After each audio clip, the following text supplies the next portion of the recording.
お願いします。たった今ご紹介に預かりました中山でございます。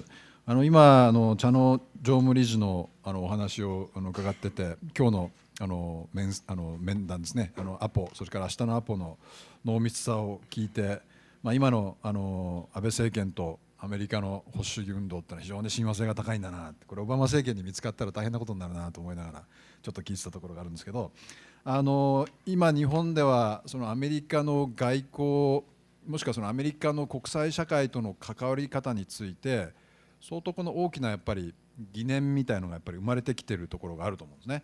でそれは直接的にはシリア情勢へのその対応であったり、中国との向き合い方であったり、それからアメリカ自身にこの蔓延しているある種のこの内向き思考であったり、それからこれまで強いアメリカっていうのをこの一貫して追求してきたこの共和党の中にも内に向かおうとする衝動っていうのが見え隠れしているようなところがあって、日本としてこのどれほどアメリカの言葉、もしくはもっと具体的に言えばオバマ大統領の言葉ということなのかもしれないですけども、信用していいのかっていう、そういうちょっとこの疑問みたい、クエスチョンマークみたいなものが浮かび上がってきてると思うんですけども、今日はその力の外交をおそらく一貫して追求されてきた機関を代表されるそうそうたるその方々に来ていただいて、今のアメリカの現状をそのどういうふうにその見ているのか、でとりわけアメリカにとって、これはオバマ政権であろうが民主党であろうが共和党であろうが、アジア太平洋地域はアメリカにとって重要だということは変わらないと思うんですけども、その地域とその向き合うオバマ政権の姿勢、もしくはこうあるべきだみたいなことを日本を軸に、日米関係を軸にぜひお話しいただければと思います。で先ほど控室でちょっとそのクリストルさんとお話しいただいて、今アメリカでそのまさに内政状況がその外交安全保障にも非常に大きな影響を与えているということで、ちょっとその内政についてもご解説いただくということで、ご了解いただいたんで、その点についてもお話しできればと思います。でおよそ1時間弱ぐらいその3人にお話しいただいて、その後私の方から簡単にコメントをさせていただいて、フロアの皆様に質問をいただくという形で進めていきたいと思います。では早速クリストルさんお話しいただければと思います。どうぞよろしくお願いします。Thank you, President Akiyama. Thank you to the Sasakawa Peace Foundation for your hospitality and for inviting us here to Japan. I'm embarrassed to say that I have not been here in Japan for 20 years. I came several times when I was Vice President Quayle's Chief of Staff, representing the United States for negotiations, friendly negotiations and discussions with the government of Japan at the time, and I very much enjoyed my visits then, but for some reason or other, I haven't been back. Gary and Chris have been here many times, much more recently.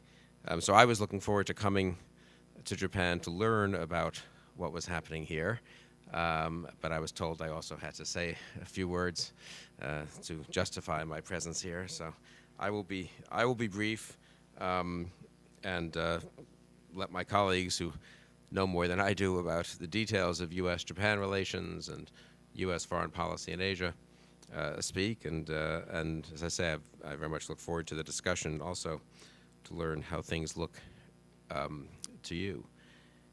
I think the best thing I can do is talk a little bit about American politics, both domestic and foreign policy, give a little historical background to the current situation, and then say just a word about what might happen in the future. I think if you step back from the headlines and look at American politics, when historians look at American politics, they will say that we are in a new era of American politics. It's a confusing era. It's a somewhat unpredictable, maybe even chaotic era. But that's okay. It might work out very well. It might not work out so well. But it's different from certainly what I grew up in and what most of you, I think, learned about American politics when we were all younger.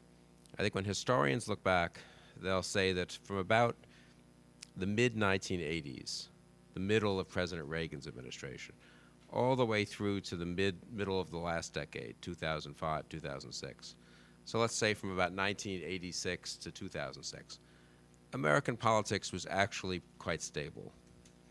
There were a lot of fights, disputes, quarrels.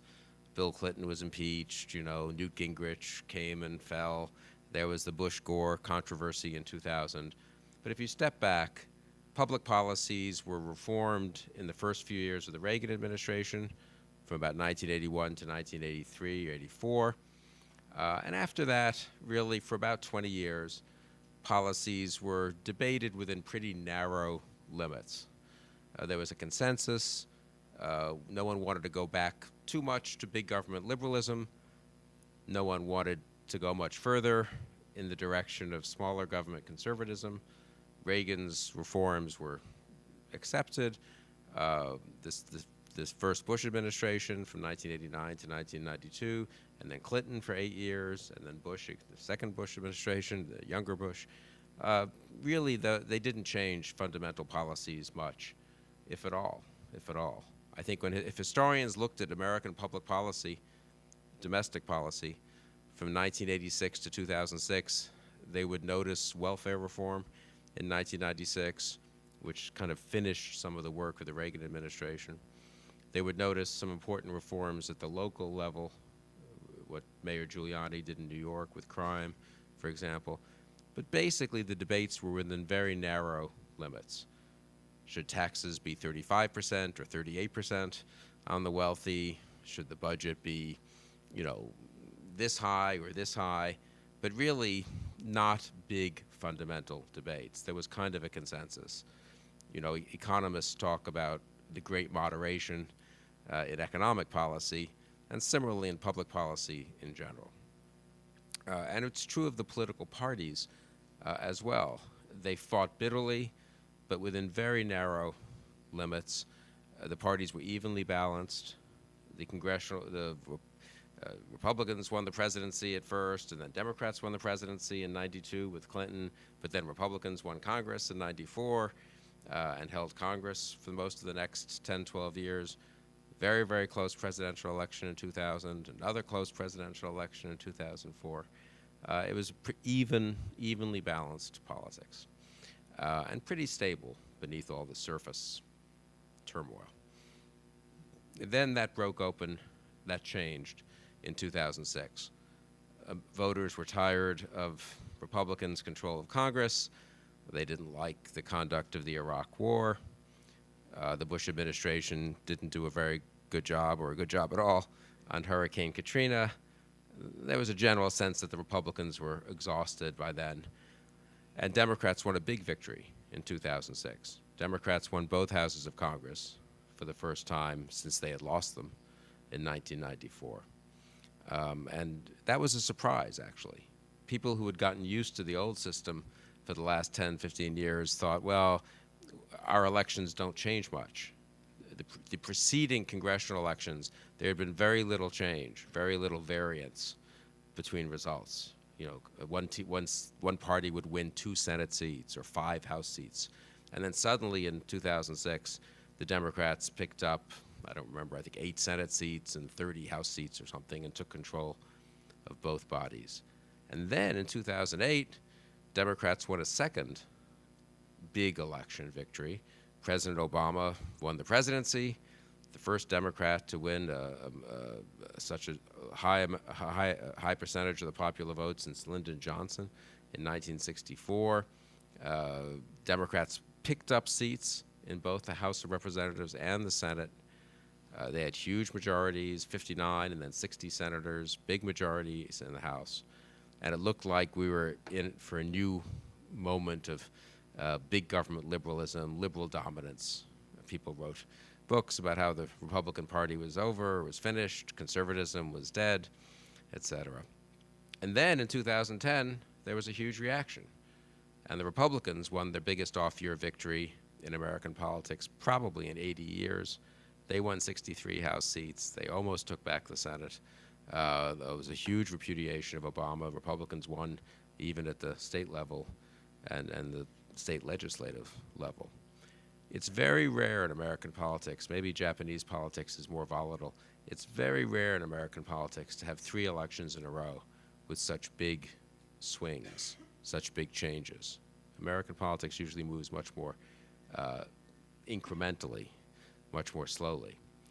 And I think what that suggests is that we were in a new moment of uncertainty, a new moment of fluidity, a new moment where the old rules didn't quite hold.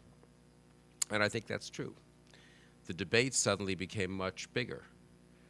The difference between President Obama's budget in 2009 or 2011 and Paul Ryan's budget, the House Republican budget in 2011 that was sponsored by Congressman Ryan, who became the vice presidential nominee, of course, in 2012, the public policy difference between those two budgets is much greater than the difference between the Republican and Democratic budgets of the 1990s or the earlier part of the 2000s.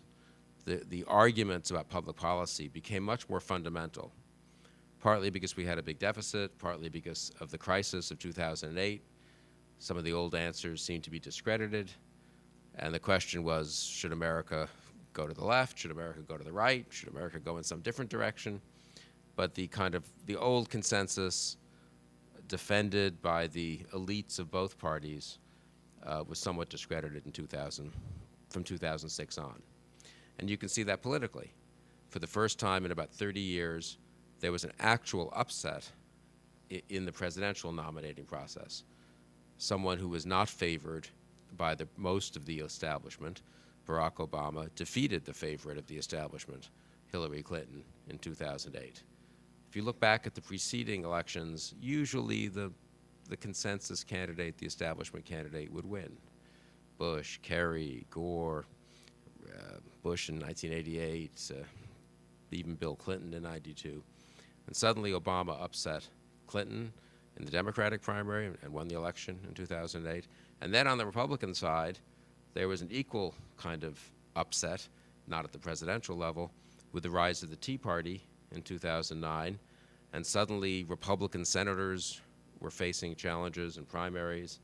Suddenly a lot of new people were coming into the Republican Party. The turnover in Congress in 2010 was the greatest it had been in 80 years. And that continued on in the Republican Party, I'd say, through 2012. So the character of the public policy debates changed. The character of the politics within each party changed, at least to some degree. 2012 was a funny election where, in a way, the turmoil stopped for a while, and we had a kind of stable election. Obama got reelected with a narrow margin. Republicans held the House of Representatives by the same narrow margin. Nothing much changed in the Senate. But I think 2012 was kind of a pause in the process. Neither party had succeeded in making its case to the American public. The hopes of Obama had been dashed to some degree. The excitement was gone by 2012. He ran a defensive campaign. He scared people about Romney. He scared people about the Republicans. The country was coming back a little bit economically, and he won a re-election victory, which he deserves a lot of credit for. It was a very skillfully run campaign, but he won with a lower percentage of the vote than he had in 2008. He dropped about a percentage point. Republicans also hung on in the House, but the excitement of the Tea Party was gone. The notion that the Republicans were going to transform Washington, that had faded away a little bit too. So the parties were in a kind of deadlock in 2012, and they've been in a deadlock ever since. People ask all the time, why is there such gridlock in Washington? The answer is because the voters elected a very liberal president in 2008 with large majority, and he thought, and his party thought, they had a mandate to change Washington in this direction. Then they elected a huge Republican landslide, a Republican majority in the House in 2010. They all think they have a mandate to change Washington in this direction, so they don't agree. And the way America works, the way the separation of powers works, they each can check each other. So we have these showdowns and these last-minute deals and continuing resolutions and all the rest. So we have a sort of temporary, I would say, stalemate in the war or in the battle of American politics. But I think it's only temporary. and I think it will break one way or the other. Traditionally in American politics, when you get a situation like this, you know, the parties argue, they compete, they fight, and then one of them usually breaks through. One of them makes arguments that the American public finds convincing and gets a governing majority. And that hasn't happened yet, and we don't know if or when it will happen. But I think that's what the situation is beneath the turmoil. And the main thing to say about the turmoil is you should never believe, you know, whatever happens in one month, the opposite can happen in the next month. So last month, the government was shut down. There were negotiations over the debt ceiling. Everyone thought the Republicans had made a terrible mistake. They were going to pay a terrible price. The Tea Party was out of control. Ted Cruz was ruining the Republican Party. And that seemed very serious. I never thought it was that serious at the time. It was a temporary story, really. America survived the government shutdown fine. It had no effect, frankly, on anything, really. Obamacare, I always thought would be a bigger story. And now, of course, the headlines are all about the chaos of the rollout of the president's health care plan and whether they can fix the website and whether they can reassure people that they can keep their health plan or their doctor or their hospital if they like it. We'll see. That's a big challenge, I think, for the Obama administration. But just a month ago, the Republicans were in terrible shape. Today, the Democrats are in terrible shape. This will go back and forth a little bit. I think if you had to predict, you would be safer predicting that the Republicans will do well in 2014, mostly because historically parties almost always do well. Well, parties that are in the White House almost always do badly in the 6th year of their tenure in the White House. So Obama was elected in 2008. This is the 6th year, 2014. It's the second set of congressional elections during his presidency. In 6 of the last 7 6th-year congressional elections, the party that controls the White House has lost badly, lost a lot of seats. The other instance in 1998 was kind of an even election. So history would suggest that the Democrats have an uphill challenge in 2014. But we'll see. It's a very uncertain moment. Neither party, as I say, has really won over a majority of the American public. And so we'll see what happens. But what the situation, but the parties also differ more than they used to about what the right solution is. So I don't think we'll have a compromise, as we might have in the old days, between the two parties. We have a deadlock between the two parties, but they don't want to compromise. And I think eventually one party probably will dominate in terms of, will either have Obamacare, bigger government, more like a European type size of government, which is really what the Democratic vision now is, or we will have a more like a Paul Ryan budget, more of a conservative reform agenda, maybe along the lines of what some of the successful conservative governors have done in different states like Indiana, New Jersey, Louisiana. And that would be a pretty big reform agenda in the other direction. And I think I prefer the conservative version of this, but we don't honestly know. And I do think right now I would bet a little bit on the conservative version, because I don't know that the progressive attempt with Obamacare and so forth is going very well, but we'll see. So that's, I think, the domestic policy situation. And I think it's one reason, I mean, if you think about it for a minute, it's a confusing, sort of chaotic situation. I'm sure for people living abroad, for foreigners, it looks just kind of crazy half the time with all these fights and back and forth, and there's no real pattern. But the reason there's no real pattern, the reason there's no real trend, the reason you can't really predict what's going to happen is because we're not in a situation. Sometimes you can predict. Sometimes there's a dominant party. After the Democrats, after Franklin Roosevelt and the New Deal, the Republicans for a few years during the Reagan Revolution. And you could see where public policy was going. You could see where politics was going. That's really not the case now, I think. You have a lot of debates on a lot of issues, pretty big choices to make, and neither party right now has a mandate for either choice. Foreign policy also unpredictable. There was the Cold War, which was stable, pretty stable, dangerous but stable.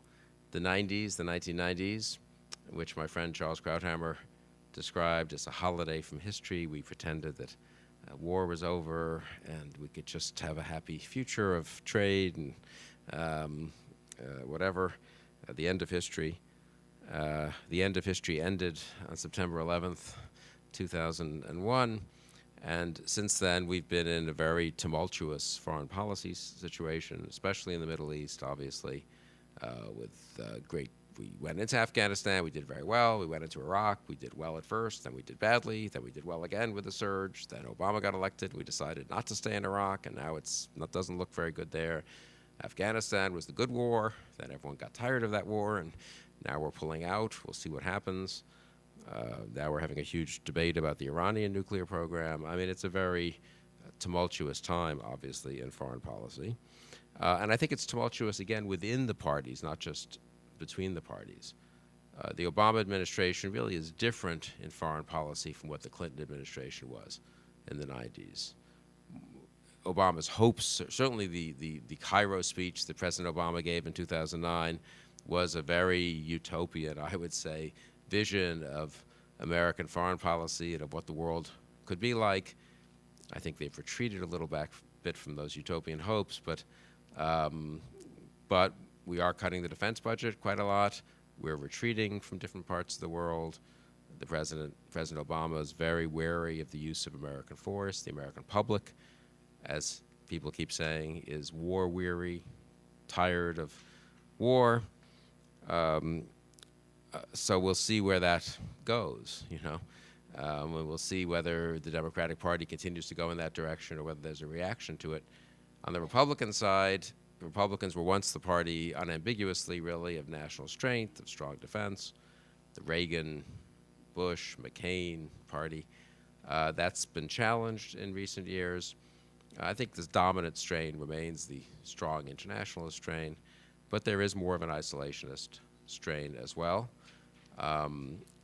Some of what's happening today in foreign policy is a reaction against Obama by Republicans, not really a reaction against American leadership, especially this fight about Syria recently.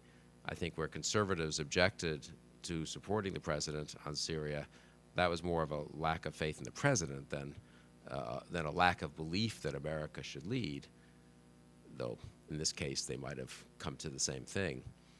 In any case, there will be a big debate, I think, in the Republican Party over the next 2 to 3 years. So again, the old kind of certainties don't hold. It's a very uncertain time, a very fluid time. I think quite a dangerous time for the world, because the world order does depend on a certain confidence in American leadership and stability and resoluteness. And I'm not sure that, unfortunately, that confidence is quite there anymore. What's going to happen? Obviously, I don't know, but I would say, I mean, I'm a conservative, so I think conservatism is likelier to be proven correct than big government liberalism or progressivism. That's why I'm a conservative. And I do think if you look back at history over the last 30, 40 years, Reagan was right, basically, about economic policy, about tax policy, about regulation and capitalism, and not only in the U.S., but here, of course, and in China and India, for that matter. I mean, the economic debate, I think the conservatives were mostly right about. Foreign policy, Reagan was right. Crime, I think the conservatives turned out to be correct about. Welfare policy. So I personally think the conservative arguments are the better arguments. I think if the Republican Party does a good job making those arguments in 2016, they could well win the election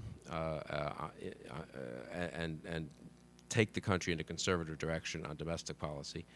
In foreign policy, I also personally think the conservative arguments were mostly correct, that a world with a strong U.S., an assertive U.S., a U.S. that's not afraid to lead, and a U.S. that stands by its allies very strongly and encourages its allies to also to lead in their regions. I think that's a much safer world. And I think we'll see that, unfortunately, over the next 2-3 years. The trouble with foreign policy, of course, is once you let things slide, it's harder to fix than domestic policy, you know? President Obama promised that if everyone wanted to keep their health insurance, they could keep it. That wasn't true in Obamacare, but Congress could actually fix that and pass legislation, more or less, letting everyone keep his health insurance. President Obama also promised that Iran would not get nuclear weapons, but if Iran does get nuclear weapons, you can't just pass a law in Congress to change that, you know, and it's not so easy to change it, as we see with North Korea and other nations. It's not so easy to change it in any which way. So in foreign policy, the consequences are a little greater of mistake than in domestic policy. But I do think there, too, that I think we have, the U.S. remains a very strong country with a much more appealing model of government and of society, I think, that, and the U.S. allies do, too, than the alternatives. So I do think that in the next several years, that model, too, will have a rebirth, a renaissance, and I think the future will look much better than perhaps it does today. I do worry, and I'll just close with this, and this maybe would be an introduction for Gary and for Chris. I mean, the question for me is, in domestic policy, we will survive. You know, the U.S. American economy is very strong. American society is pretty resilient. I don't like Obamacare. I don't like some of his policies, but those can be changed, and the country will end up, I think, pretty strong. In foreign policy, the question is how much damage can be done if the U.S. really looks irresolute and uncertain and weak. And I think, again, we have a certain amount of capital to live off of. We have strong allies like Japan and others who can also step up and do a little bit more. So I'm not panicked, but I do think that the dangers are much greater over the next 3 years in terms of what might happen around the world than what might happen in the United States. Thank you. どうもありがとうございました。もういろいろ質問したいことがあるんですけども、それは後で、まとめて、皆さんもたくさんあるかと思いますが、また後でまとめてしていただくこととして、もう早速次にシュミットさんに続けてお話しいただければと思います。よろしくお願いします。Good evening. Thank you for coming. And I'd like to also thank the Foundation for inviting Bill, Chris, and me to Tokyo. I do get here a little bit more often than Bill. I was here in May and see some old friends in the audience, and it's always enjoyable to be here. I think the way this is going to we're going to play out is Bill set the ground for broader perception of U.S. domestic and foreign policy and how domestic policy is impacting foreign policy. I'm going to spend some time talking about U.S. policy towards the region in general, and then Chris, I think, is going to drill down to more particulars when it comes to U.S.-Japan relationship. So now I said that I was going to talk about sort of the U.S. policy towards the region, but I'm going to cheat a bit because I'm going to assert, which I think is true, that American policy towards East Asia for a number of years, a number of decades, has actually been dominated by relations, U.S. policy views about China. I wish that wasn't the case. I don't think that's an adequate way of thinking about the region, but nevertheless, it has been the case. When U.S. policymakers think about East Asia, they principally think about getting China right. Now, the second thing I'd like to say about that policy, the U.S. policy towards China, is that there's been various versions of that policy, and I think in every case, those versions have been wildly oversold. And as a result of being oversold, they've generated over time a kind of skepticism about not only U.S. policy towards China, but also China itself. Now, I would say, ironically, because of that skepticism about our policy towards China, out of that skepticism and has actually arisen, I think, somewhat of an outline of a decent and sensible policy towards both China and, I would say, the region.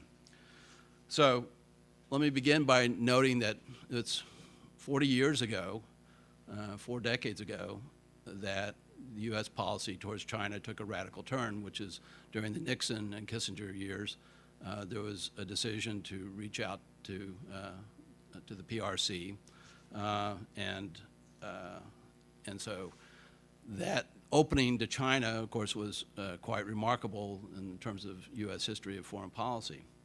And it was grounded in this realist paradigm that somehow the U.S. and China acting together, could provide a key leverage point vis-a-vis our China's and the United States' main competitor, the Soviet Union. Now, as I suggested before, I think that this policy was widely oversold as being effective. There's very little evidence that this opening to China actually had an impact on the collapse of the Soviet Union. It was sold as a realist policy, but the Soviet Union tended to collapse for a variety of reasons, but I don't think the fact that we had the opening to China particularly was one of the major reasons. And indeed, for all the realism of the policy, it was in fact it was fairly costly. Kissinger and Nixon and the Carter administration following gave up relations with, broke relations with Taiwan, and it was not necessary. The archival research on this notes that this is something that Beijing actually was not pushing for. And I would just sort of, as a sort of a footnote to history or a question about history, wonder what East Asia would look like if Taiwan was thought of as a normal member of the international community. But then, of course, the Soviet Union collapsed. And the irony is, after the wall fell and the Soviet Union collapsed, U.S. policy towards China veered, I would say, 180 degrees from the realist paradigm to something along an idealist paradigm. We've already referred to what the so-called end of history. All that was left to do was engage China, allow it membership in the international existing order and institutions, and slowly but surely China would evolve into a member of good standing. Now, this was a policy of engagement that was shared by across the political spectrum in the U.S. Both Republicans and Democratic administrations believed that this was true and that this policy engagement would lead to a changing and evolving and liberalizing China.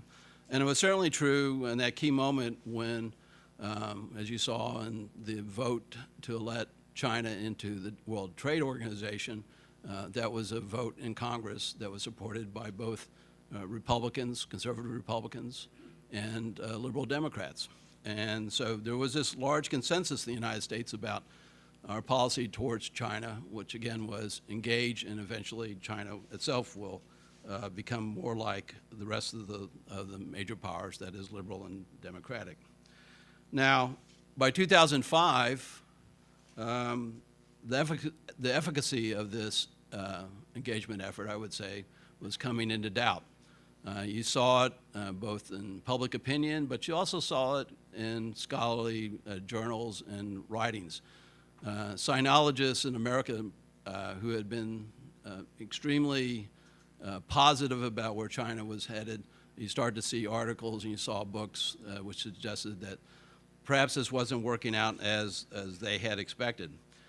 And this was reflected, I think, perhaps most dramatically in Undersecretary of State Bob Zelik's relatively famous speech in 2005, which talked about China becoming a responsible stakeholder. Zelik essentially said, look, we've been trying to engage and we've been opening doors for China on various international fronts for decades now. And the efficacy again of this policy is somewhat in question. And what Zelig did was he laid out a number of issues by which to judge whether or not China was becoming a responsible stakeholder. And I think, to be fair, if you went through, and of course Zelig was not a China hawk. Zelig was somebody who's spent an immense amount of time working the China issue, and even after he left government has continued to be deeply involved in thinking about China and its future. But if you look at that speech, it lists out a number of items, issues, policy areas where one could judge whether or not China was moving in what we would consider the right direction, that is liberal. And in those areas, I think if you match those areas up with what we saw in performance from 2005 even till today, you would have to say that China is grade, if it was to be a report card, would not be much above passing, if at that. Zelig laid out issues like, for example, transparency of its military effort. I'd like to see anybody arguing that China's military has become any more transparent to either the U.S., Japan, or anybody else. Zelig asked the question about, well, to be a responsible stakeholder also requires China to treat its neighbors in a different fashion. And when you actually if you looked at Chinese behavior in recent years, you have to say that again, that standard has not been met. And there was issues on non-proliferation, issues on North Korea, issues on sort of opening up its economy and the like. And again, if you went through all these particulars, you would have to say that Zelig's outline of what it means to be a responsible stakeholder on the part of China is that there's been less progress than one would have hoped. So that leads us essentially to 2008 when the Obama administration came into office.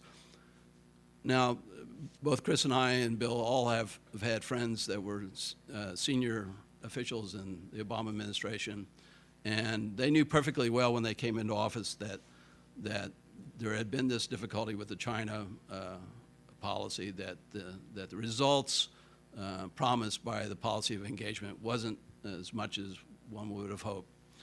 And so they really faced two kind of fundamental choice, and they could step back and try to rethink that policy and think whether or not a policy that was grounded more on Chinese current behavior as opposed to what our hopes would be was the right way to go. Or there was another possibility, which is that, look, we've engaged China, but perhaps we haven't engaged sufficiently enough. And I think the Obama administration decided in 2009, when it came into office, to double down, as we say, on engagement. And so over the winter and the spring and the summer of 2009, you saw a lot of discussion in the United States about how U.S.-China relationship was going to be the most important relationship of the coming decades. You heard discussions about the possibility of a G2 and the like. And so the administration put I'm not sure it was not sensible effort to try to sort of wean China back onto a road in which there would be more progress made in relationship and also in reforming China itself. As everybody knows in this room, that policy of doubling down on engagement didn't work. Quite to the contrary, because of the economic problems facing the United States in 2008, the outreach by Obama was read by the leadership in the PRC as a sign of weakness.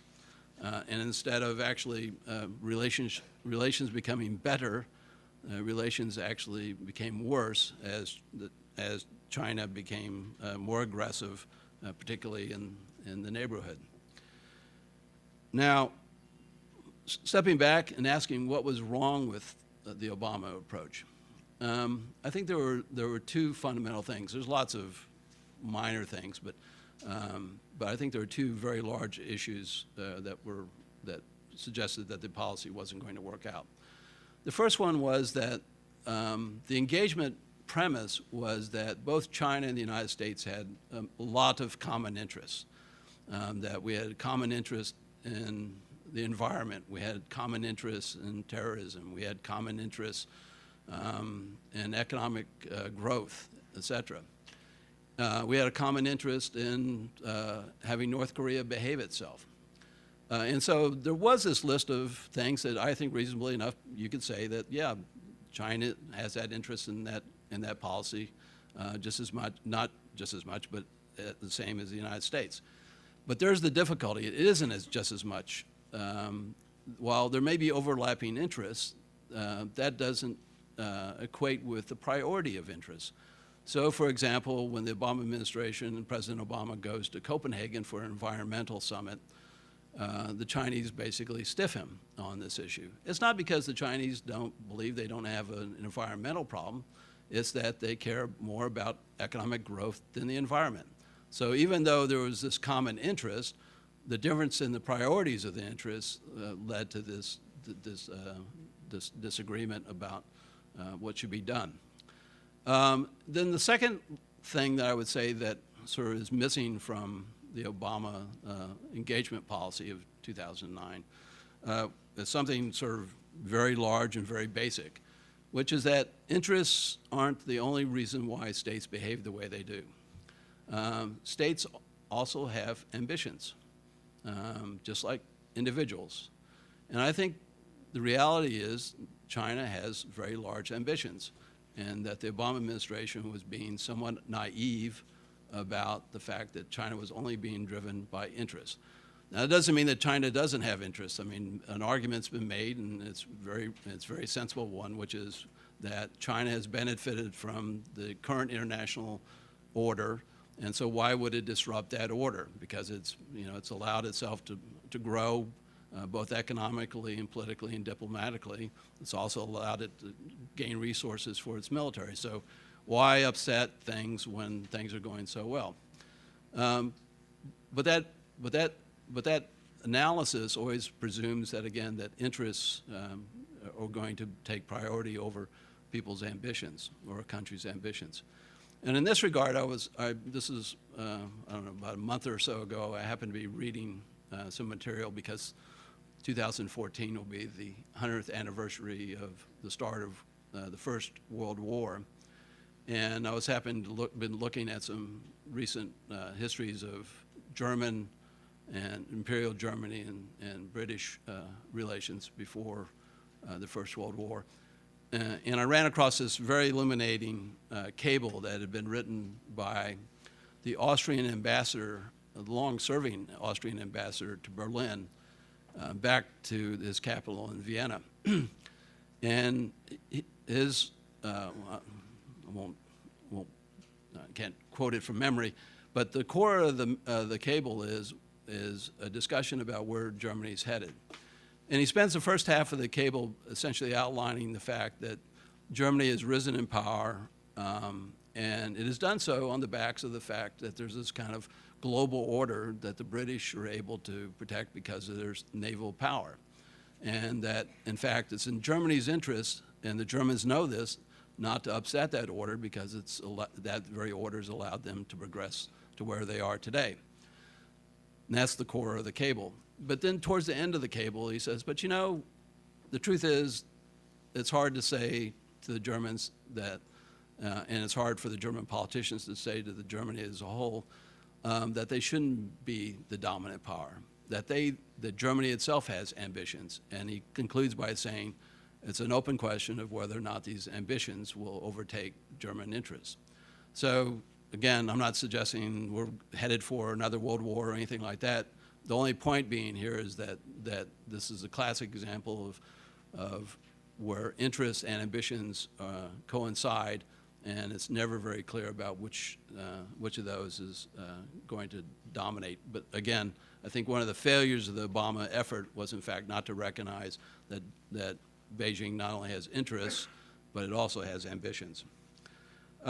So what's to be done where we are today?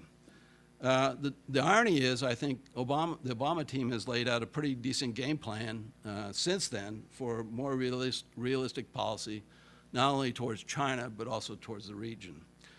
And there are three elements to that outline of a policy plan that I'll finish up on.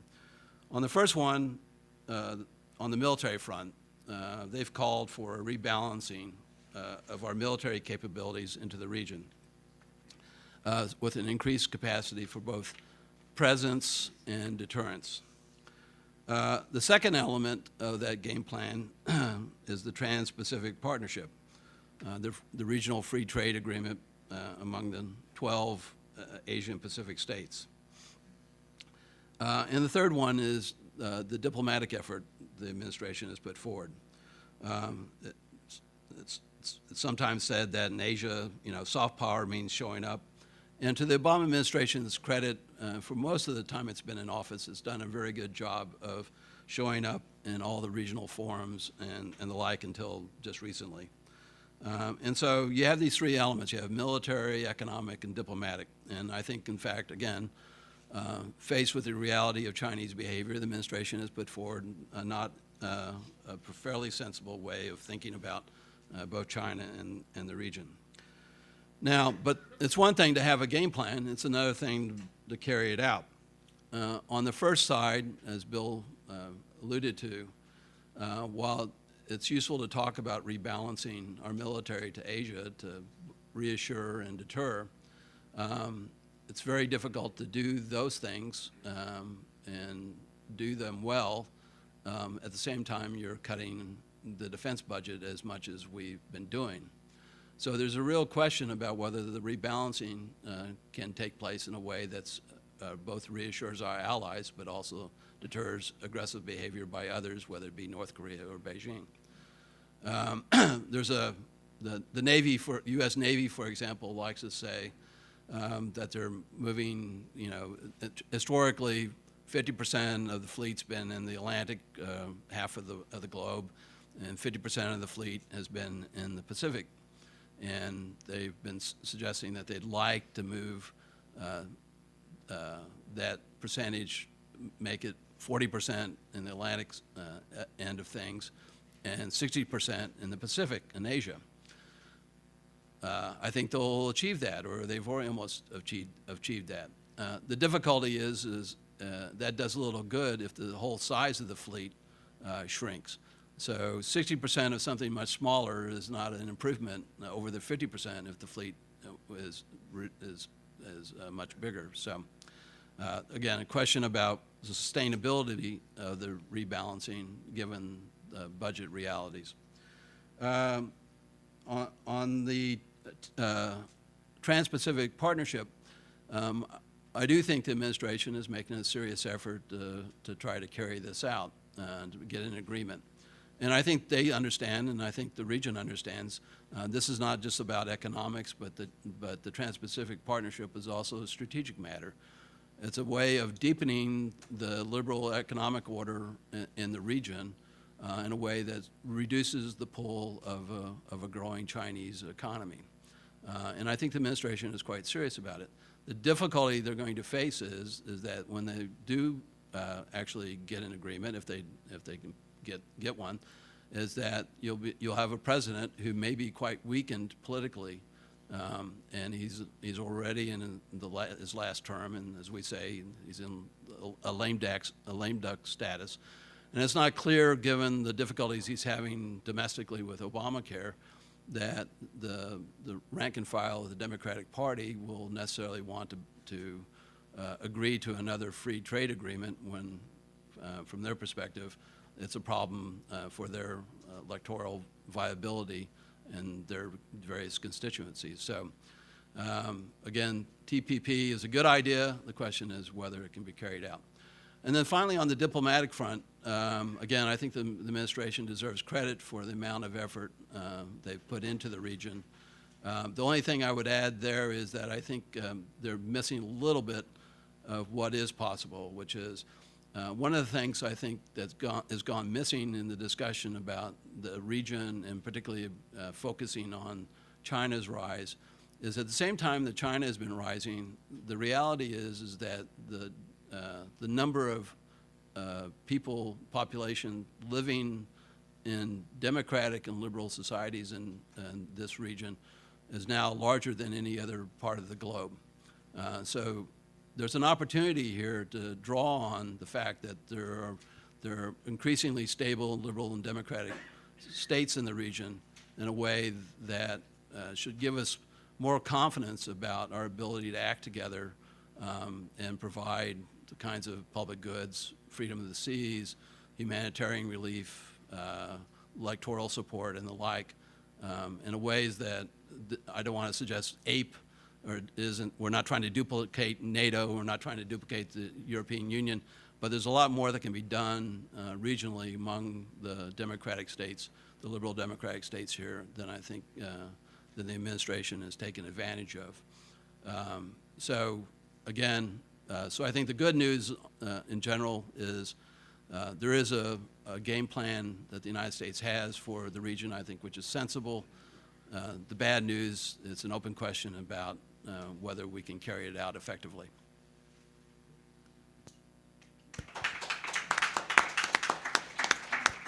では最後にグリフィンさんから、日米関係にちょっと引き付けてお話をいただけるということなんでよろしくお願いします。Thank you so much, Professor Nakagawa, for moderating this conversation, and likewise wish to thank the Sasakawa Peace Foundation for hosting us this week. When Ms. Chano mentioned the excellent meetings that we have, that's of course credit to her great staff in organizing and arranging those meetings. We're very grateful. We'll speak to really two issues. One, U.S.-Japan relations with a focus on the alliance, and two, some military issues facing the United States, looking at a resources question. And we'll try to build on the remarks that Bill and Gary have provided so far. It's important to note we're at the beginning of our trip, and this is a time when there's a very important agenda from Japan. As Prime Minister Abe put it when he spoke in Washington earlier this year, Japan is back, and the Prime Minister has a very clear ambition for what he wants to accomplish during his government. And it's very important for us this week to hear in our conversations, and tonight is one of those conversations, the scope of that agenda and how it's seen from Tokyo. So we're very excited to learn about that. Speaking from the perspective of coming from Washington, it's difficult to exaggerate for me the importance of the Abe agenda for the U.S.-Japan alliance. And we'll speak to two particular points that are of interest.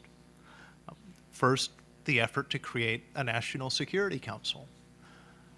In my view, this is a reminder of the importance of strong government in Japan.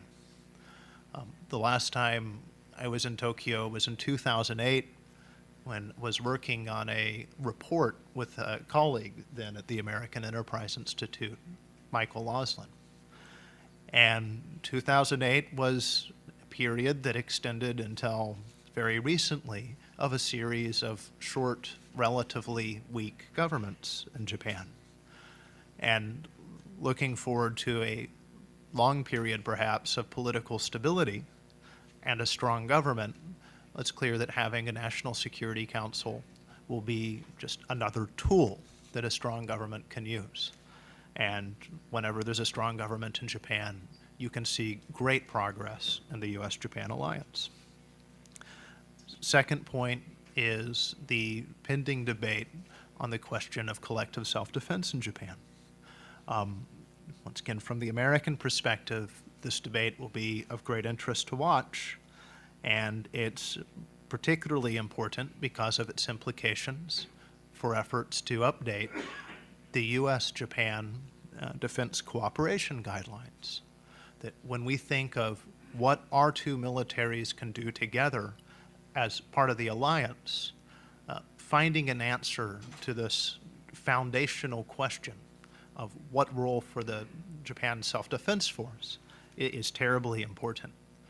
And I give great credit to Prime Minister Abe. When he comes to the United States, in his remarks, he provides examples of what could happen if this issue wasn't resolved. One that he's used in English, I'm sure he's used in Japan, and was the subject of an investigative commission that he established when he was prime minister before, looked at the question of U.S. and Japanese ships working alongside in a missile defense mission. Now, this is something that most Americans don't know is the case in terms of the limitations on Japan's self-defense force.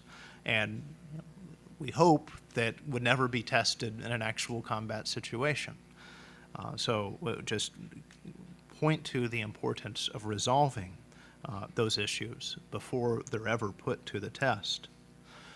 Now, the immediate task for us and a major challenge going forward will be simply explaining what this agenda is to the United States audience and figuring out with all the steps that are needed to happen as Japan works through the national security strategy, updated defense guidelines, establishing a national security council, addressing collective self-defense, renegotiating bilateral defense cooperation guidelines. This is a really big agenda. That working together to address the two of those will be very important as part of the strategy that Gary described, and hopefully as part of overcoming what's now relative political weakness on the part of the United States. The big challenge for both of us, and Gary mentioned this, is going to be the question of resources. Looking at the Japanese side, it's been very welcome in the United States that in the budget request for FY14, the Abe government has sought a 3% increase in the defense budget for the government of Japan. And this is an important step. But it's something that we also have to keep in mind that's coming out of a decade of very constrained defense budgets. Simply to get to where the government was a decade ago will require continued growth. That challenge pales in comparison to the problems that we face in the United States right now. Since the beginning of 2011, we've put ourselves on a course to cut more than $1 trillion from our defense budget over the course of a decade. To try to put this into context, when you look at the U.S. defense budget going forward and you adjust it for inflation, we'll have a small decrease, about $40 billion in FY14, and then we'll stay relatively flat as you go forward over the next decade. A major problem is while the top line will be flat, it's being eaten from the inside. The cost of doing business for the Department of Defense has been increasing at a very dramatic rate over the last decade. If you combine personnel and operations and maintenance costs, these are the costs of doing business. You pay people to show up, you pay for them to get trained and for the lights to be on. That's been growing by about 7% a year over the last decade. As Todd Harrison, an analyst at another think tank in Washington, likes to point out, by 2024, the Department of Defense won't have any money left after you simply pay for those accounts. When you have that increase on the inside of those operational costs and small loss and then no growth, DOD has suffered pretty dramatic and rapid cuts to its ability to conduct operations in the very near term. And we'll go through with an example, service by service, of how this is playing out. Today, the United States Army has 42 brigades in the force. Of those 42, 2 are capable of being deployed for combat operations. This year, the Navy canceled 5 ship deployments. It didn't have the money. It postponed the deployment of a U.S. aircraft carrier to the Persian Gulf. As a result of that postponement, we dropped from having 2 to just 1 aircraft carrier in the Persian Gulf. The United States Air Force grounded 31 of its squadrons, told them they could not practice flying. Of those 31 squadrons, 13 were combat aircraft squadrons.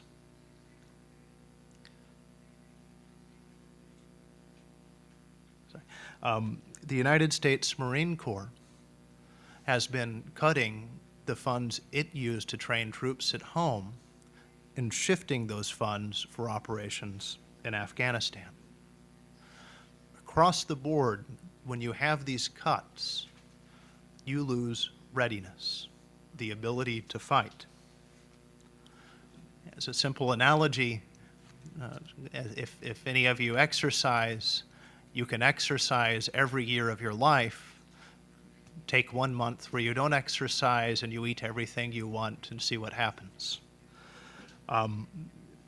This is particularly striking because whenever we talk about the ability of our military to be involved in regional operation in East Asia or the Middle East, say if we're thinking about a crisis in North Korea or a war in the Middle East, perhaps involving a country there, that the training that's being canceled involving Army units that would be going to have their annual training, involving the Navy units, these Air Force units, it's the sophisticated, high-intensity combat operations that they're not able to practice. We're paying for our Army and Navy and Air Force units to support operations in Afghanistan, but we're losing the training that they would need for actual combat. The consequence of this is an American military that's less capable and that will take perhaps a year or more to bring back up to a fully operational status as we go forward. So what does this mean for the United States and Japan? It means that we can see today in the Philippines that our militaries are working together and our governments are working together to support a massive humanitarian operation. It means that as we look at combat around the world where our forces are serving, that they're serving honorably. But as we look at the agenda that we have going forward, unless we can solve the political problems that Bill opened up the panel with, we're ultimately going to be limiting ourselves in very damaging ways. And with that, get to the conversation.